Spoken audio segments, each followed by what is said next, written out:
Halo anak-anak, assalamualaikum. Jumpa lagi dengan Pak Taufik di sini. Kali ini kita akan belajar tentang hubungan antar makhluk hidup. Sudah siap? Nah, kalau sudah siap, perhatikan tayangan berikut ini. Mari anak-anak kita mulai hubungan antar makhluk hidup. Ini adalah tujuan pembelajaran kita hari ini ya. Kita belajar tentang hubungan makhluk hidup dengan lingkungannya. Kemudian ya, antara makhluk hidup dengan lingkungannya. Hubungan sendiri ada dua, yaitu simbiosis dan rantai makanan. Kita mulai yang simbiosis. Ini adalah hubungan khas yang terjadi antar makhluk hidup. Ini ada yang menguntungkan, tapi ada juga yang merugikan.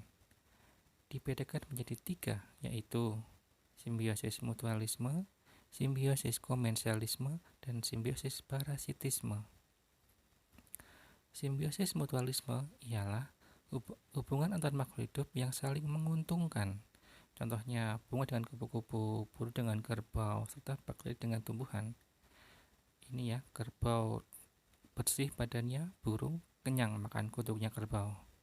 Kemudian ada lebah dengan bunga, lebahnya untung dapat madu, bunganya penyerbukannya dibantu. Lanjut yang kedua, komensialisme.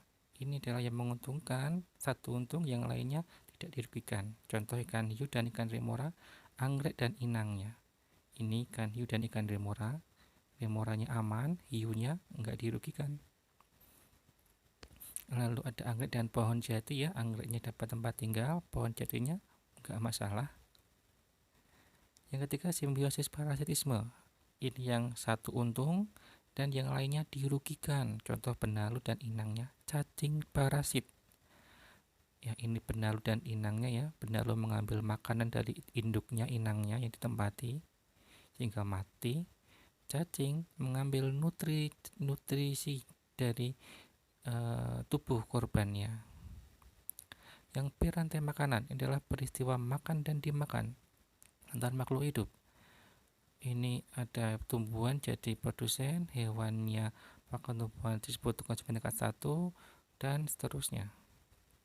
Contohnya ini, ada tumbuhan rumput sebagai produsen, dimakan belalang, belalang dimakan katak, katak dimakan ular, ular dimakan burung, dan burung mati dimakan pengurai atau bakteri jamur ya.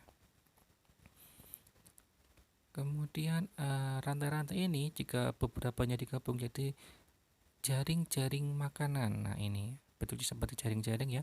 Padi bisa dimakan burung, bisa dimakan tikus, tikus bisa dimakan musang, dimakan elang. Ini bercabang seperti jaring-jaring ya, bercabang. Kemudian hubungan antar makhluk hidup dengan lingkungannya. Ini lingkungannya ini sebagai tempat tinggal dan mencari makan. Tempat tinggal namanya ekosistem ya. Nah, ekosistem ada dua, yaitu ekosistem alami. Ini tercipta secara alami ya oleh Tuhan Yang Maha Kuasa. Misalnya hutan, sungai, danau, laut. Ini gambar hutan alami. Ini juga pantai yang masih alami. Dan yang kedua, ekosistem buatan ini dibuat manusia. Contohnya sawah, ladang, kolam. Oh, ini yang sawah. Ini akuarium dibuat manusia. Komunitas adalah kumpulan makhluk yang mendiami satu tempat. Misalnya komunitas padi, sawah ada padi. Kemudian peristiwa ini bisa banyak peristiwa yang menyebabkan perubahan ya lingkungan kita ya. Misalkan pencemaran oleh sampah, penebangan liar, kemudian pembakaran hutan,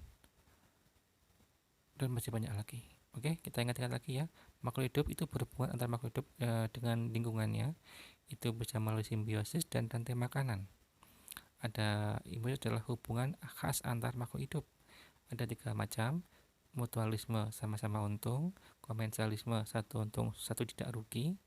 Kemudian yang terakhir parasitisme, satu untung dan satu rugi. Kemudian rantai makanan bisa makan dan dimakan. Jika digabungkan menjadi jaring-jaring makanan.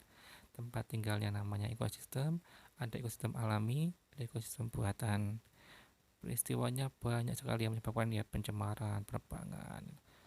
Tahukah kamu gigitan kucing sangat berbahaya loh. Nah, di pause aja untuk baca selengkapnya.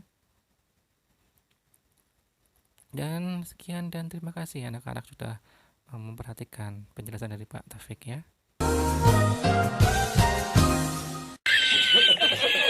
Bagaimana anak-anak? Sudah paham? Bagus. Terima kasih sudah menyaksikan dan sampai jumpa.